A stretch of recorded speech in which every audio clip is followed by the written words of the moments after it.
Welcome to new TV Telugu. Allu Arjun నటించిన Pushpa 2 premiere show సందర్భంగా జరిగిన తొక్కిసలాట కేసుకు సంబంధించి సంధ్య థియేటర్ యాజమాన్యం చుట్టూ ఉచ్చు బిగుచుకుంటున్నట్టుగా ఉంది. ఈ కేసులో ఇప్పటికే సంధ్య థియేటర్ యాజమాన్యంలో ఒకరైన M Sandeep, senior manager M Nagaraju, lower balcony incharge Gandhakam Vijay చందర్ను పోలీసులు అరెస్ట్ చేశారు. ఇదే కేసులో అరెస్ట్ అయిన నటుడు అల్లు అర్జున్ ఆ తర్వాత మధ్యంతర బెయిల్పై బయటకు వచ్చారు. తాజాగా ఈ కేసులో మరో ట్విస్ట్ వెలుగులోకి వచ్చింది. ప్రీమియర్ షో సందర్భంగా నటీనటులు థియేటర్ కు వస్తున్న విషయాన్ని సంధ్య థియేటర్ యాజమాన్యం పోలీసులకు వినతి పత్రం ద్వారా తెలియజేస్తూ అనుమతి కోరింది.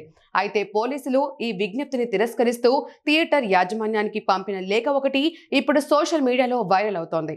థియేటర్కు రెండు పక్కల రెస్టారెంట్లు ఉన్నాయని, నటులు వస్తే భద్రత కల్పించడం ఇబ్బంది అవుతుందని, దీనికి తోడు సంధ్య 70mm, 35mm రెండు ఒకే కాంపౌండ్లో ఉన్నాయని, సంధ్య 70mm స్క్రీన్కు విడిగా ఎంట్రీ, ఎగ్జిట్ లేవని ఆ లేఖలో పోలీసులు పేర్కొన్నారు.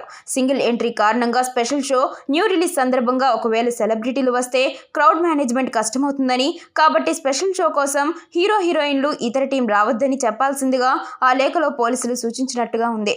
చేతి రాతతో ఉన్న ఈ లేఖలో ఇన్స్పెక్టర్ స్టాంప్తో పాటు అది తమకు ముట్టినట్టుగా సంధ్య థియేటర్ వేసిన స్టాంప్ కూడా ఉంది. ఈ లేఖ కనుక నిజమైనదే అయితే సంధ్య థియేటర్ చుట్టూ ఉచ్చు మరింత బిగుసుకున్నట్టే.